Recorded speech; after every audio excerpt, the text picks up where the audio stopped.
Good evening, everyone. I'm Norman Bissell. I hope you can all hear and see me.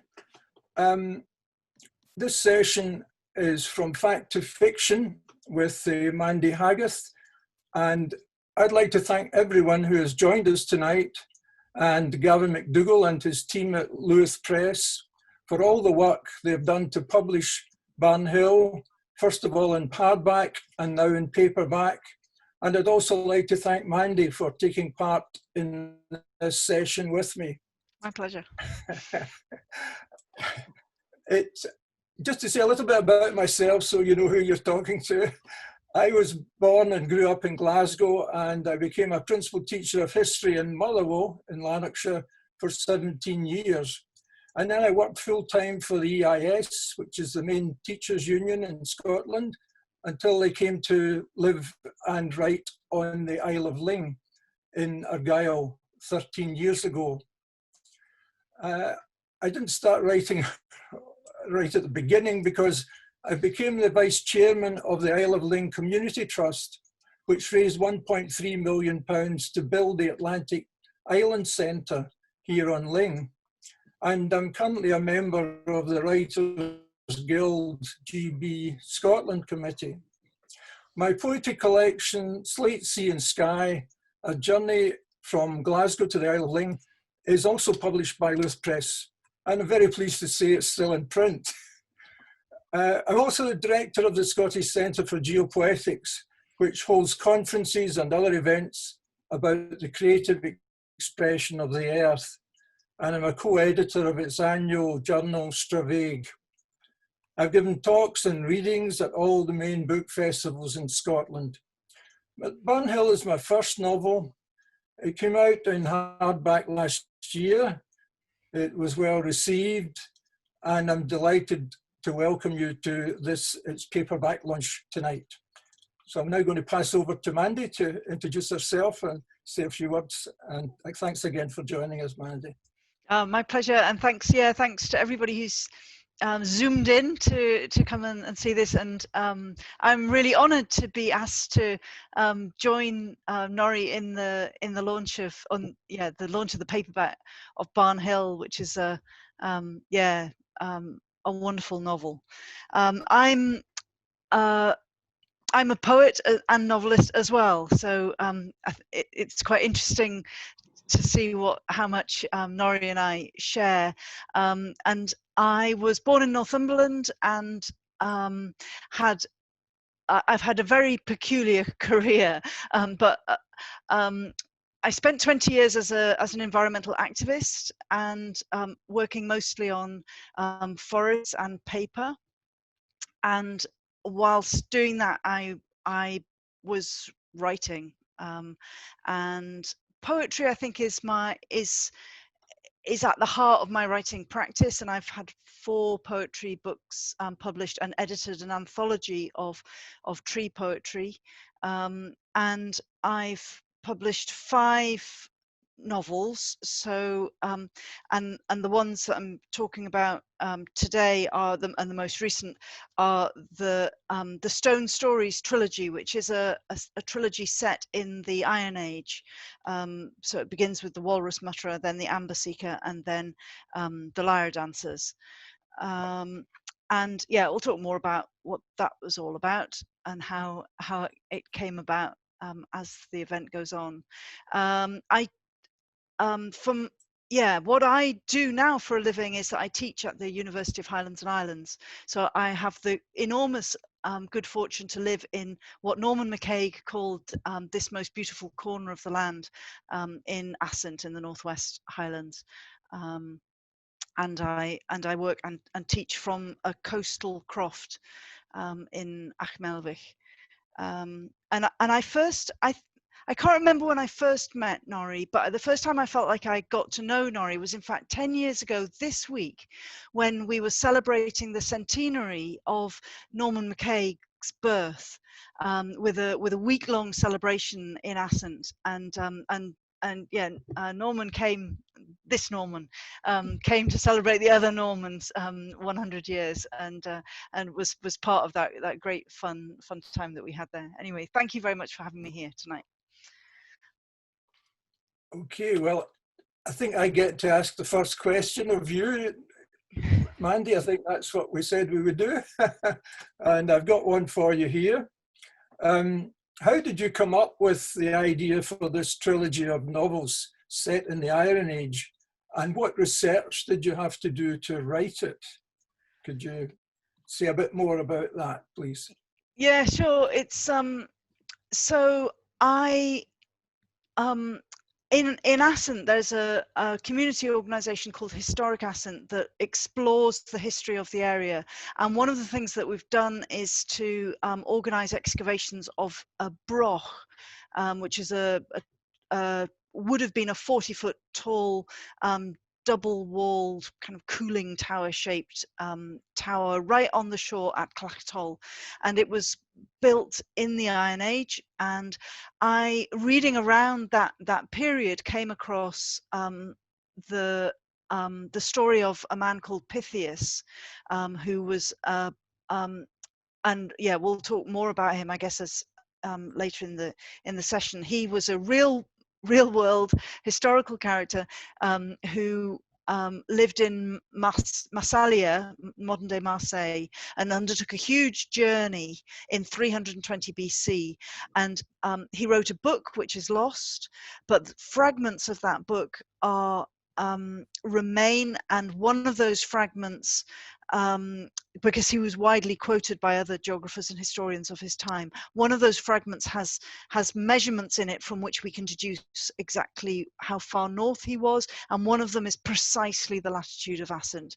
And so I started asking around the experts on Pythias, and it started to look as though Pythias actually came to Ascent, and that got me completely excited and set me off. It felt like so I was immediately saying, who did he meet, what went on, and those questions kind of triggered the beginning of the novel. And I did lots of work by hanging out with the archaeologists who were digging that broch and other related monuments, and also by sailing and going to lots of museums and trying to go to as many places that Pythias would have been to on his voyage. So you were on the track of Pythias, you both physically and in your reading. Did you find any particular sources particularly useful to learn about Pythias and his journeys up the west coast of Scotland?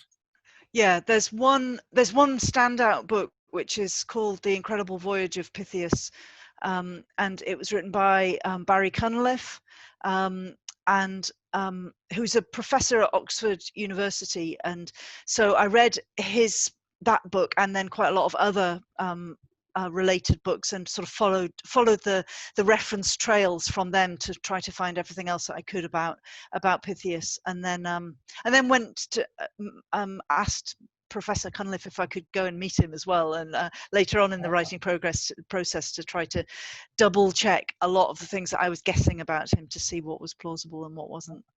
Yeah. Nothing like going to the source then, go to the source of all knowledge about Pythias. You actually met Barry Cunliffe.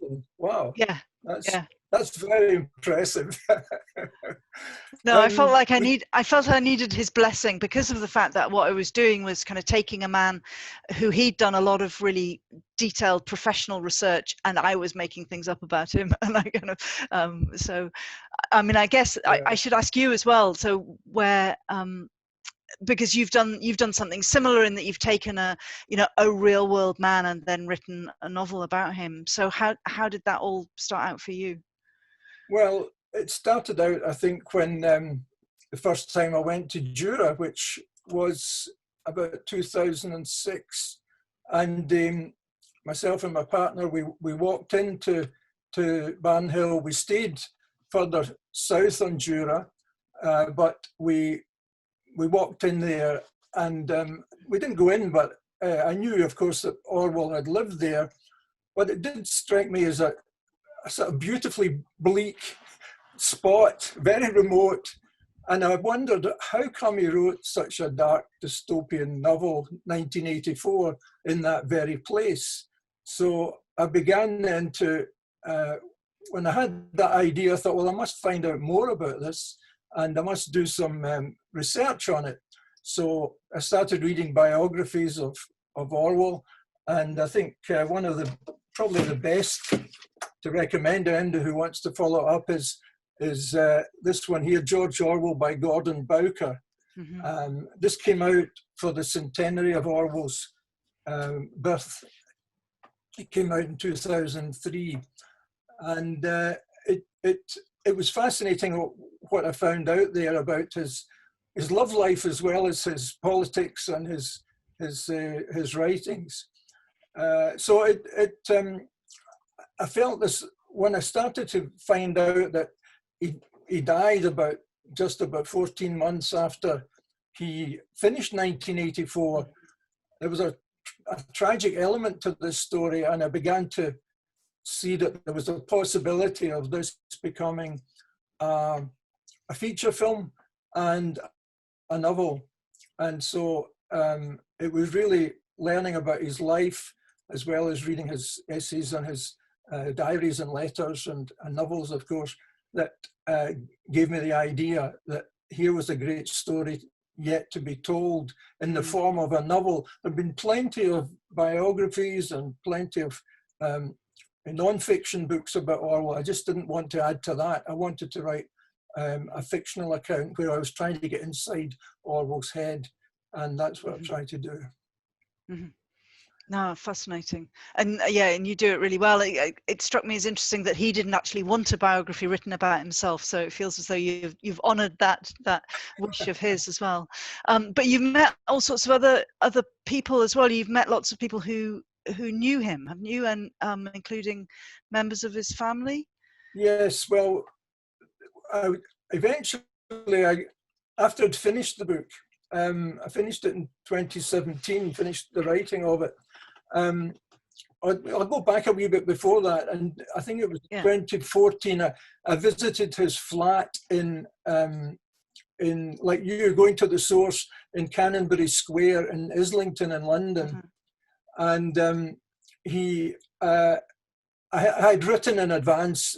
I was going to actually the London Screenwriters Festival, because I was still working on the screenplay at that point, and nobody answered the letter, so I just went up and knocked the door, as you do in Glasgow. You just take your chances, and I did. And lo and behold, this voice came at the end of the intercom and said. I told him who I was. I was writing a book about Orwell and so forth. And he said, "Oh yeah, come on up."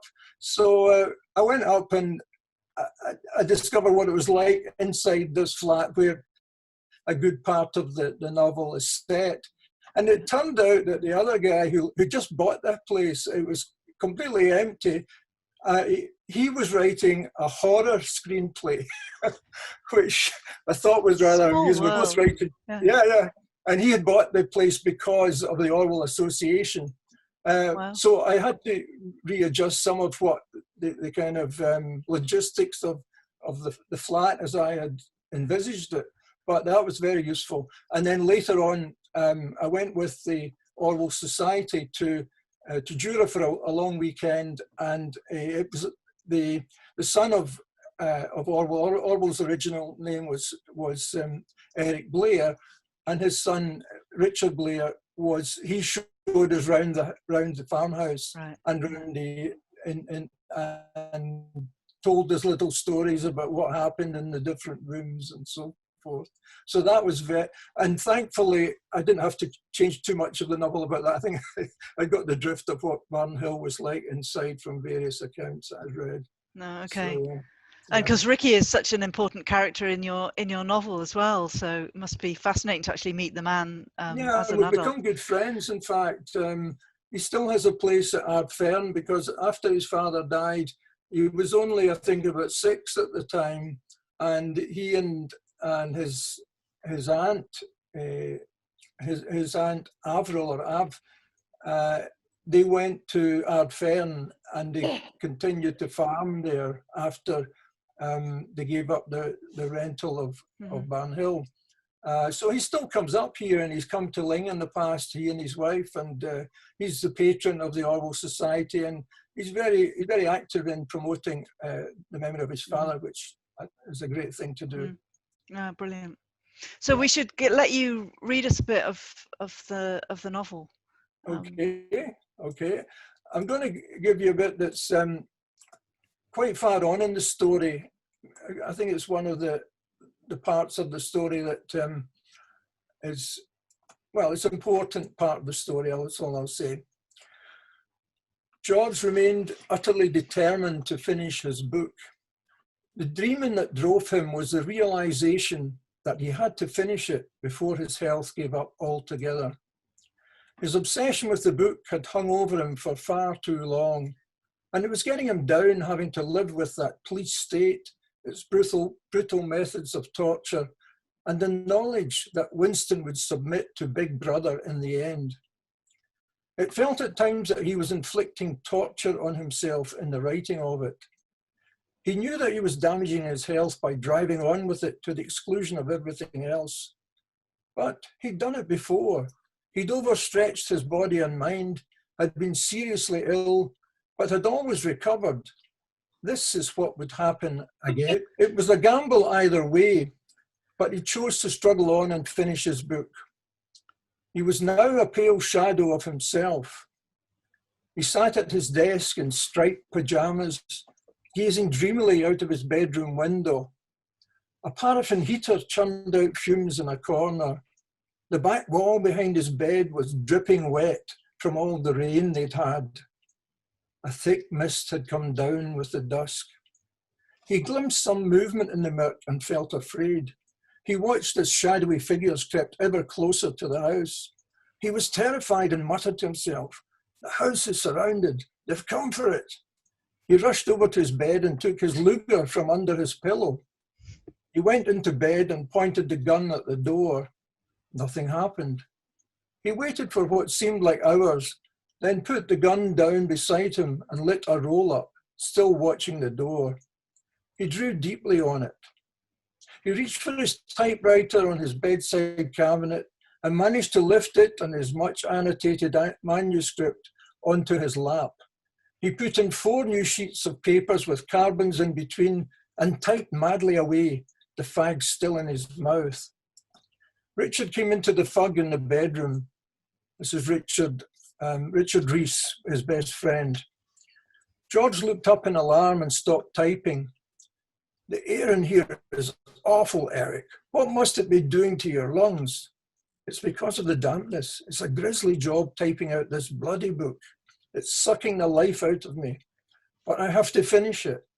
Fred's given me a deadline of early December." George started a coughing fit. Richard went over and turned off the heater and opened a window. Gradually, George stopped coughing. "Why didn't you get a typist to do it? I wrote to Fred and Moore and even Senhouse, but they couldn't get one to come all the way here. And it's such a ghastly mess. I couldn't send it away for typing," George panted. He looked completely done in. "Well, you have to ease up and look after yourself more. You'll kill yourself if you don't." "I have to get rid of this before they get rid of me." "Who do you mean?" "I saw some figures out there coming towards the house." Richard went over to the window and looked out. "It's just some deer. They must be hungry." "Oh, I was sure I saw something else."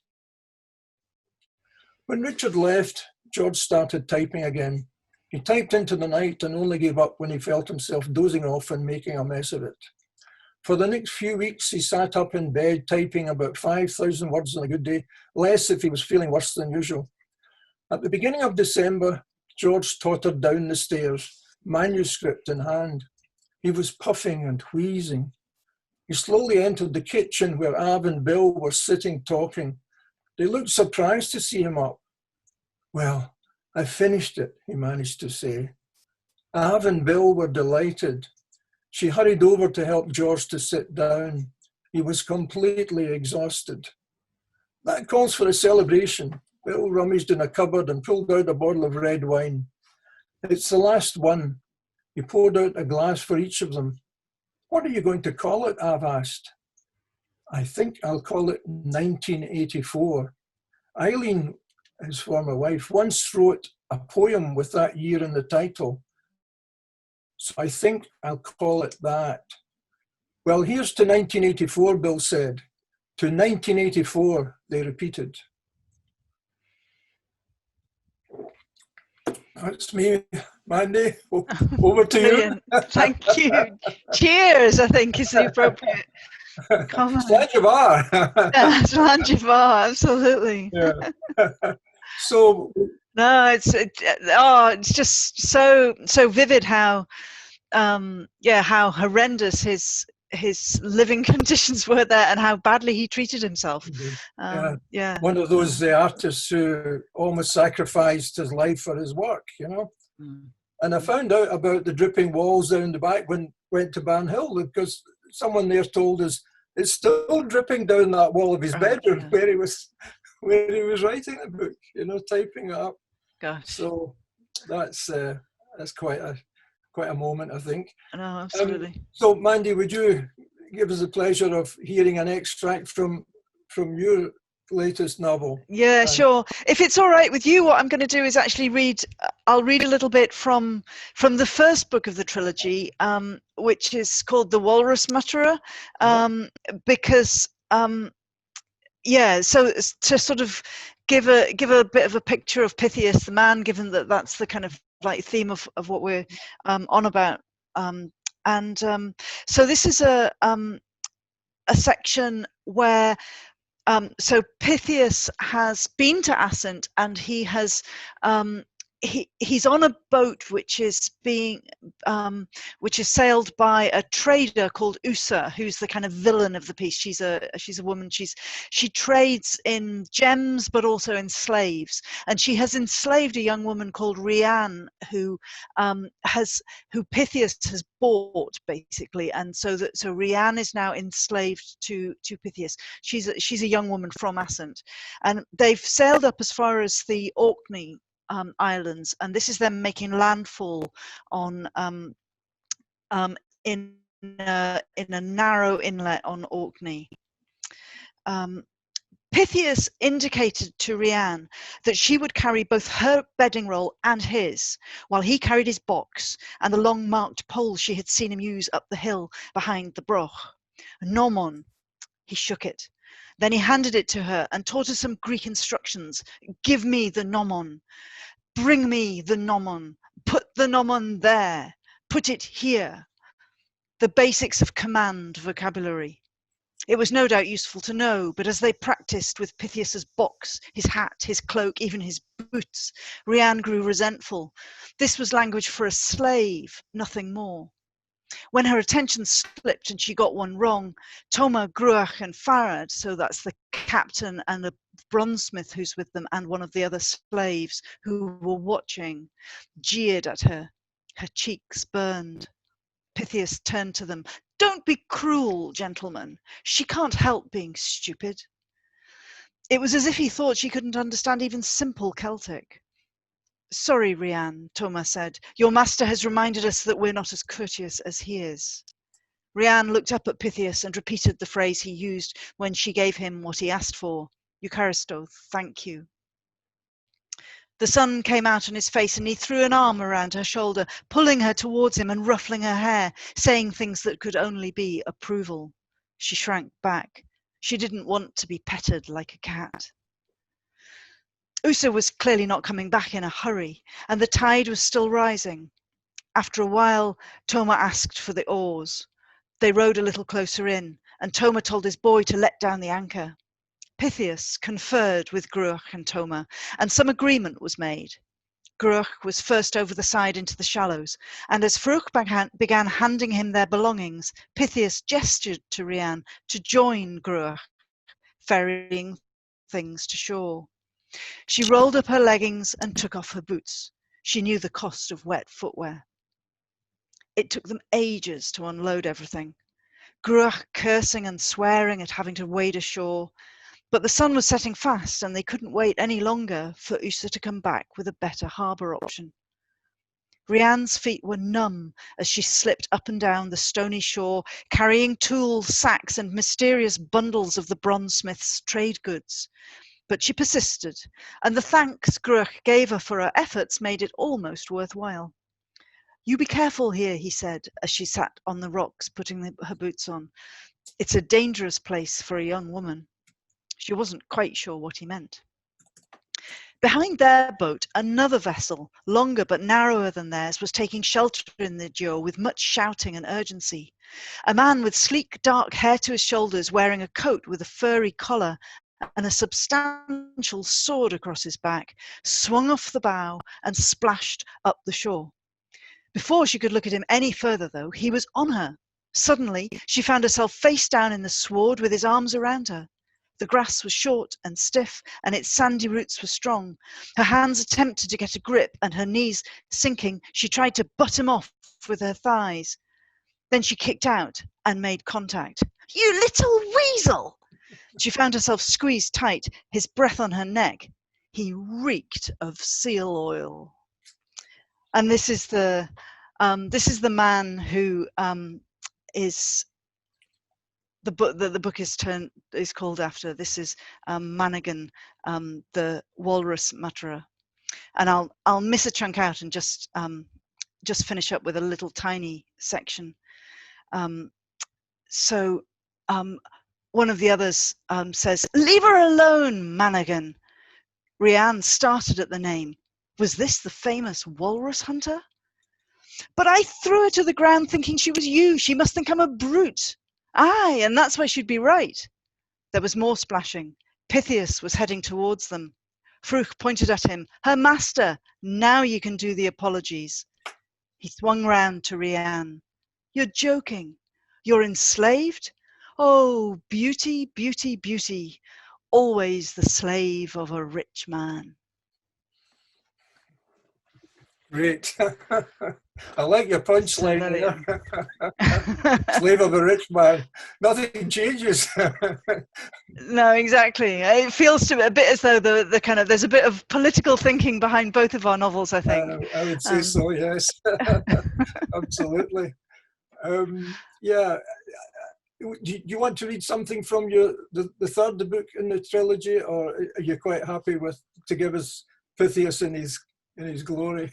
Yeah, I think so. I'll leave it with Pythias, and it feels like this is it's your night, as it were. And I think what we should, can I ask you another question about the writing? Sure.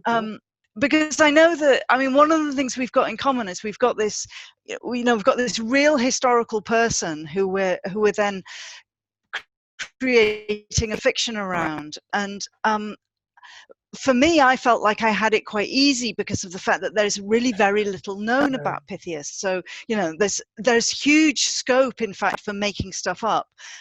Whereas for you, you're dealing with a man about whom a lot is known. And so, what were there liberties that you felt that you were taking? How did you go about actually kind of like writing off the edge of what is known into fiction? Well, that was a continuing saga, really, of trying to make it a lively and interesting story, but stick as far as I could to the real facts of Orwell's life. And I also wanted to bring in a different point of view into the story. So there's quite a lot in the first person from Sonia Brownell, who became Orwell's second wife. She married him on his deathbed, basically, about 4 October of 1949, and he died in January 1950. So I wanted to bring out her angle on things, as well as Orwell's.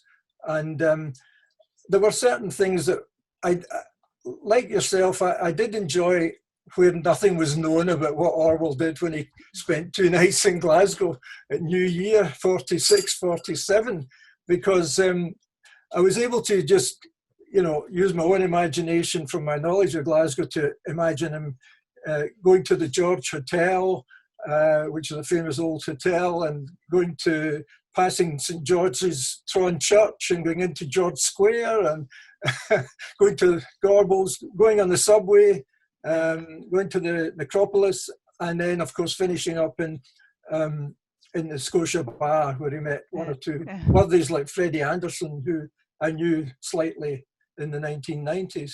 And I did have to check that Freddie actually did come from Ireland, County Monaghan, to Glasgow in, I think, 1945, 46. So he could have been there. Right, yeah, So great. there was things like that.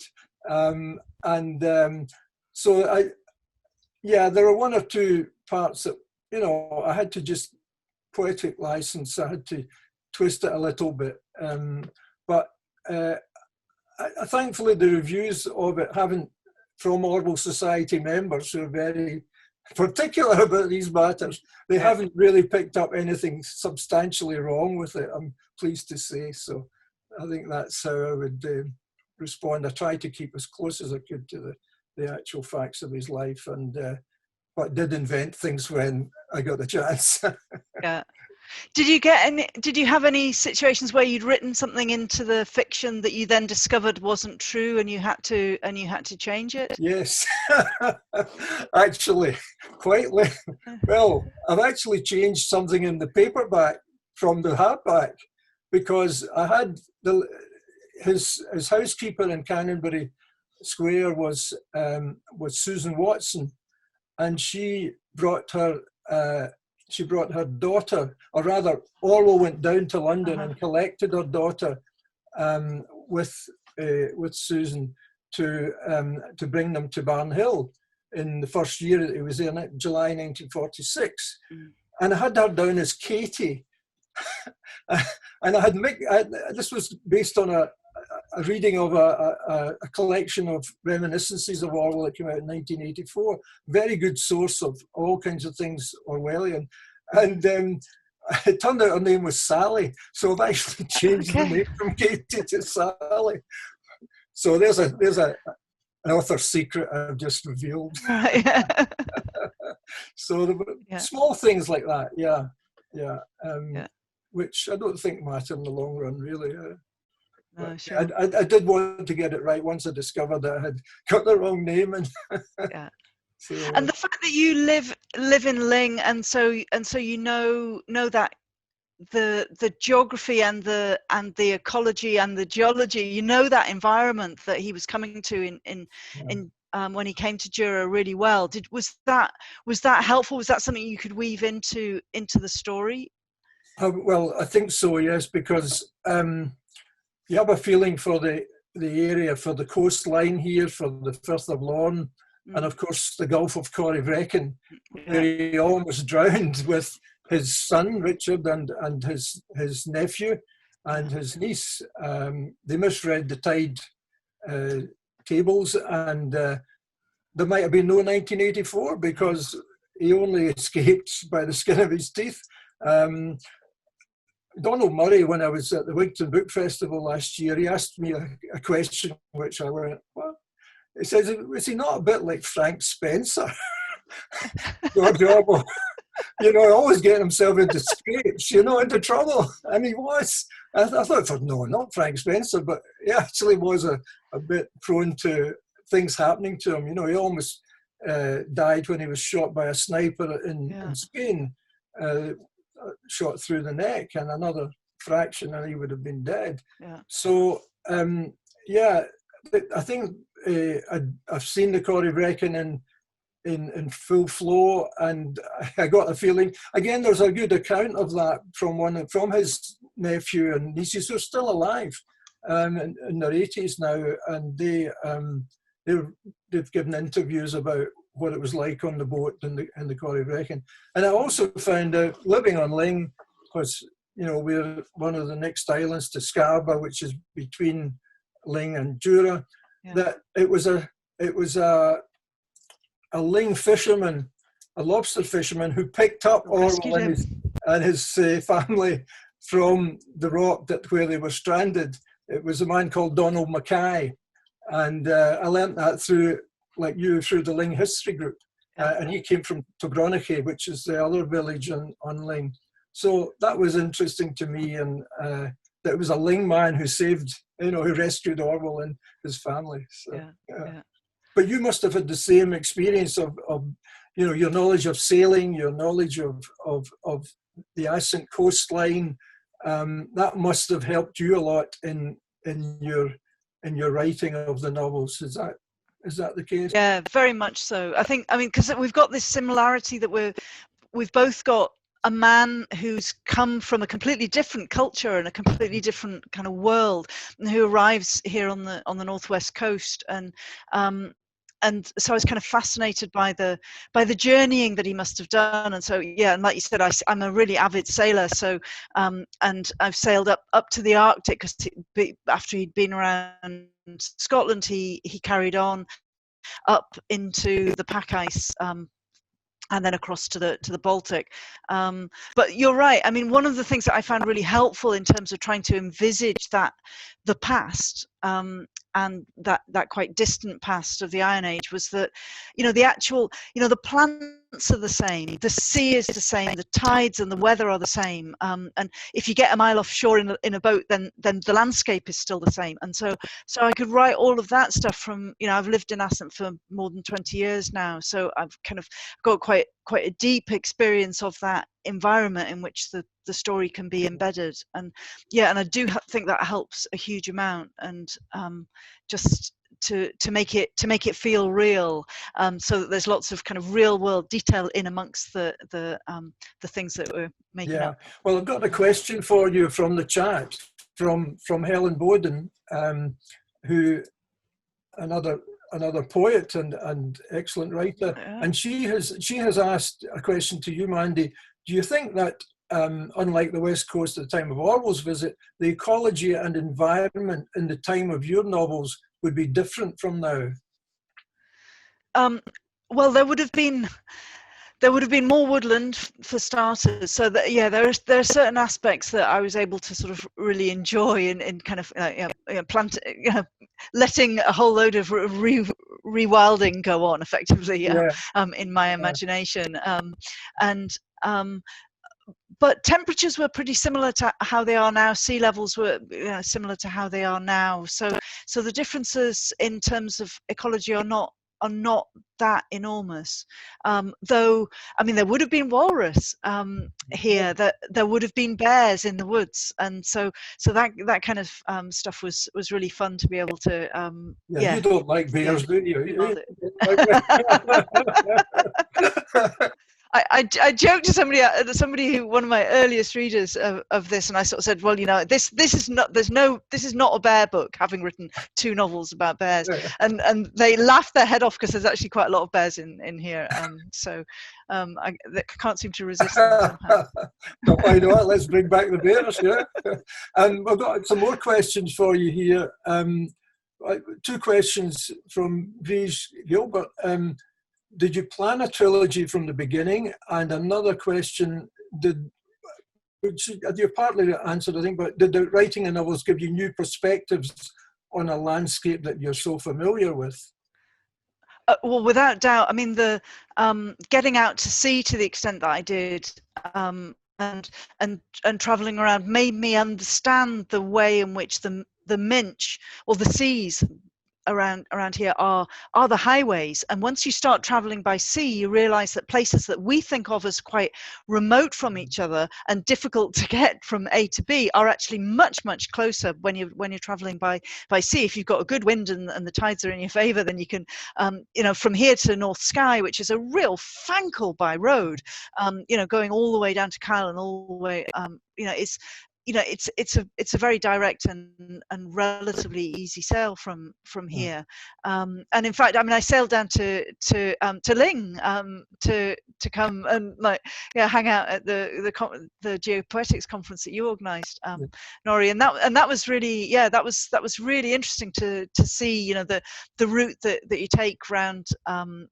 via Mull and Ardnamurchan Point and Skye and stuff, and just kind of understand what actually the sea road is like here compared to the routes that we're also used to by going overland. So yeah, that was a really interesting part of it. Yeah, the same applies to where you're having a look at that. The same applies to going from here to Barnhill by boat. It takes about an hour, but if you go by you've got 3 ferries, if you know, from Ailing to Seal, and then by road a couple of hours down to Kennacraig, and then another 2-hour journey to Isla, and then you know, you're talking about a day's journey to get from, instead of an hour by boat. So it's the same thing. It was, the sea routes were so important in those, even still today, you know, but especially in those days, yeah. So no, for sure. I really enjoyed that about yours, the way George Orwell, you set him off on the boat from Glasgow, and you know it stops all over the place at, you know, Gurach and Dunoon, and then he ends up getting to Tarbet, and then, like, you know, it's really really nice to see him travelling by sea that way. I wanted to work in Dunoon because that's where my family used to take me when I was a boy, and so the statue of Healing Mary there and so on, just off the pier. So I had to get Dunoon into the story somehow. Yeah. There's a question, a really interesting question here from Aileen Ballantyne, saying, was there a particular part of your book where you found the necessary fictionalization of fact particularly difficult? Wow, that is a good one. Yeah, I think because I'd done the screenplay, I had a skeleton of the story. But I think it was a wee bit tricky in Paris. When Orwell went to Paris at the end of the war as a military correspondent, a war correspondent, on behalf of the Observer and Manchester Evening News, his friend David Astor arranged that for him. It was just a tricky business of where did he get the telegram. Was it in Cologne or was it in Paris? And it's not clear. The telegram that came from the Observer to tell him that his wife Eileen had died in an operation, so I was finding it difficult. So I plumped for Cologne because we know that he did go into hospital there in Cologne, although he could have got the telegram in the hotel Scribe, by the way. Is an interesting name of the hotel where all the war correspondents hung out. So that was a bit tricky, I found, and I just plumped for, rather than take him back to Paris, I had him get the telegram in Cologne in the hospital there. That was a tricky one. No, I'm sure. I've got another question, which is that another thing that we've got in common is that we've both written from the point of view of somebody of the other gender. So, you know, I've written the middle book of the trilogy is written from Pythias's own point of view, and you wrote big sections of your book from Sonia's point of view. Is there how was it? Were there challenges in becoming a woman? And absolutely. Spot on. Thanks for that, Mandy. Yeah. Well, interestingly, there's only one little biography of Sonia. It's called the Girl from the Fiction Department, and the author of it has got some really, you know, she was trying to make the point that she wasn't a money grabber. That's not why she married Orwell when he was very ill. But the thing about it was that, well, I wrote to her when I was going to London thinking I would go and interview her like you did with Barry Cunliffe. She wrote back and said, well, everything I've got to say is in the book. So okay, no. So I did, I found it a bit different, but she was a very outspoken, very into the arts person.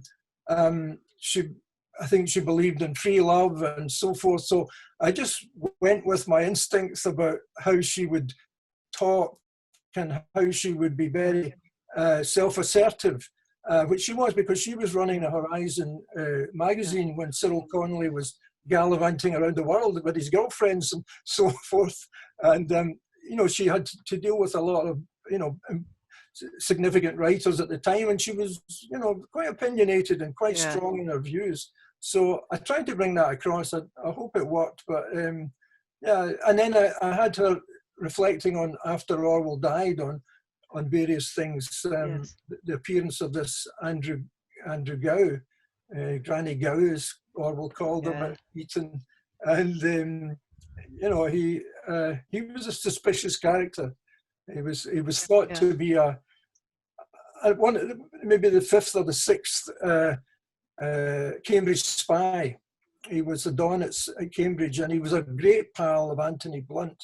And Blunt, of course, was outed as one of the, by Mrs. Thatcher in the Commons, as one of the Cambridge spies. And as Brian Sewell, the art critic, asked Blunt about it, and he wouldn't answer him as to whether Gow was a. So it's one of the mysteries as to why did Gow visit Orwell all these, you know, years later on his deathbed. And my theory and Sonia's theory is that, he was scouting him out for a possible assassination.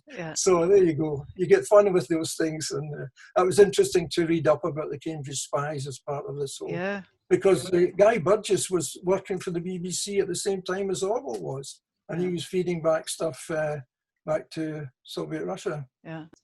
Sorry to go on about that. No, it's fascinating times, and I loved a lot of those details about the she was there's no way she was going to go to Jura, and then you have these delightful scenes of her kind of, you know, out drinking and dancing with Jean-Paul Sartre and Simone de Beauvoir and Merleau-Ponty and all of them in Paris. It's a really colourful kind of life character to write about. Well, I enjoyed that part again, because again I knew Paris from various left bank visits and so forth over the years. But she fell in love with Merleau-Ponty. She was the love of his life, but he had a wife and daughter, and he wouldn't leave them. So you know, that affair ended. But she knew all these people in Paris. Picasso drew a picture of her on a napkin, you know. She was a great friend of a guy who was very close to Picasso, and so she had a lot of contacts in Paris and in the literary world and the visual arts world too, you know. There's another really interesting question: is how far into the research did you need to get before you actually started writing the novel? How does the research blend with the fiction? It's another great kind of fact to fiction question, I think. Well, I think you have to make notes as you go along, and I was trying to, as I say, in starting it off, I was trying to get the story to flow the way it would in a feature film. So I started quite early on that. It was 2011. I came up with the idea of a feature film. I won a commission to write and work with a producer on it, and so I started really as early as that, and that went on for about 2.5 years, and then I started on transforming that into a novel and adding a whole lot more that wasn't in the screenplay, which I did. So I would say to anyone in that position, if you're researching, you come up with interesting facts, start writing about them as soon as you can, and try and create an outline of the story, you know. I had to do that to get the commission, because I had to pitch the outline of the story and a synopsis and a sample of the work and so on. So that began very early for me. I don't know if you found the same. I did initial research and reading, and then I like you, really wanted to just sort of had that sense that I wanted to start exploring. I mean, for me, because there's so little known, the burning question for me was, who did he meet? You know, who were the people that he would have encountered here, and asked them. So I started just writing as a sort of thought experiment to find out what the answers to that were, and sort of let my imagination run. And then I found that I and then I started the second novel by writing. I wanted to hear what Pythias's point of view was. I wanted to hear what he had to say on the matter, and then he had a lot to say.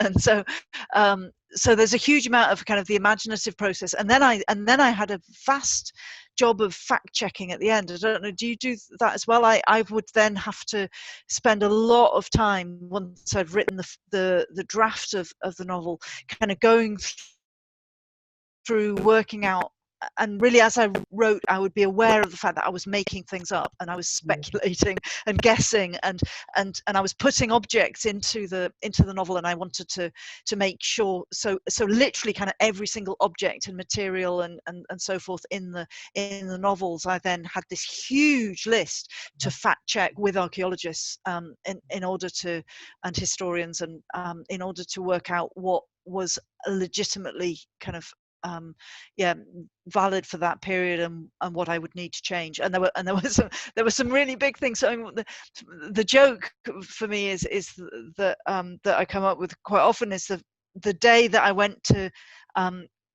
and like I said, I was very lucky because this dig was going on in Aston, like it's over many years. So each summer, it felt like each summer for years, a team of archaeologists would be here that I could pick their brains and find out more. And I remember going to the dig, and I asked somebody about whiskey, and they said, no, there's no evidence of distilling in the Iron Age up here at all. So the strongest alcohol they would have had would be mead, and some strong beers. And Pythias would have had access to wine, certainly in the Mediterranean, and sometimes wine would get this far north. And I had to go through and change again. It was horrifying to discover quite how much whiskey and spirits I actually had been drunk in the course of the whole trilogy, all of which had to go. So that was so there was quite a lot of editing that had to happen on the basis of kind of the fact-checking research at the end. I had a bit of that to do as well, but I don't think I went through that amount of whiskey when I was doing it. Well done, you. I'm thinking we're getting towards the end. I know we were a bit late starting, so I don't know if we can stretch it a little bit to about 10 past, if that's feasible, since it must have been near enough 10 past 6 when we started. What do you think? I think we might have answered all the questions anyway. I'm not seeing any more. No? Okay. All right. Yeah. So I think I think have we answered everything? Just about. Well, there was a question about voices. How difficult did we find it to craft the voices of people from different times and places? Yeah. For me, people would have been speaking a form of Celtic. One of the Celtic languages. We're talking about a period when the Gaelic or Irish Gaelic would have been very much more similar to now, to each other. Rather than to now, so there would have been linguistic differences, and I wrote everything obviously in English, so that was, and Pythias himself was a Greek speaker, and I've made the assumption that he was brought up by a woman from a Celtic speaking part of what's now France, so somewhere from that part, so to enable him. And there's certainly there seems to be agreement that some form of Celtic language would have been a kind of lingua franca around the coastal zone where trading was happening. But so I have to, that was, it's a strange thing to do, to try to come up with voices where you know that you're speaking a different language from the one that they were actually using. And I hope I kind of get away with it. I had just a sort of short point, really. I had similar issues with Orwell's voice, because there's no recording. Although he broadcast lots of radio programs to India during the Second World War, there's no recording of his voice. So I had, I found that obviously he tried to play down the sort of upper middle class, as he called himself, the impoverished upper middle class of his voice, and he played down his Eton tones and so forth. but he would have to when he was going around amongst, you know, the tramps and the beggars and the hop pickers down south. But and also, yeah, Richard Rees, I think, did have a bit of a plummy accent, so I tried to bring that out. But yeah, it's that's one of the challenges. It's one of the things that you just have to grit your teeth and try and get into their voice. Is really the answer I think we're both giving there. Yeah, no, absolutely. So I think here's a good comment right at the end. Thank you both, from Sarah, has triggered 1,000 ideas. Oh, good. So, I think that's what you want to hear at the end of a session like this, Mandy. What would you say? No, absolutely, yeah. So go away, grab your moment in history, and turn it into fiction. It's great fun, and I think like we've both learned that you can think really deeply about a period in time, but when you start trying to write fiction about it, and it's a fascinating and fun thing to do. Yeah. So we highly recommend it to all writers out there, and I'd like to thank all of you for attending today. I think we had about 40 people at one point, and from what I could see, and I'm glad it's triggered 1,000 ideas. I hope lots of writers are going away and going to investigate other people that they might write about from history, and bring out their novels as well. And if you haven't got a copy of Barnhill, you need to get one, and yeah, it's the perfect Christmas present as well for those people in your life, you know, who might be interested in a good novel about Orwell. And the same goes for the trilogy by Mandy, and yeah, I think there's a link on there where it can be got from Luath and from Salamander. Saraband Press. Yeah. So that's there, and if you just do a wee search on us, you'll come that's up right. with that. So, and signed copies, you can get signed copies from my website, and I think you'll do signed copies if somebody drops you an email, I think. An email, Norman Bissell at btinternet.com, and I'll happily sign. Or if you come to the Ling shop, you might get one there. So thanks very much, especially to you, Mandy. I've enjoyed the conversation. It's great. And to everybody who's attended, and also to Lauren and Dan and Gavin and all the team at Luath who put this together.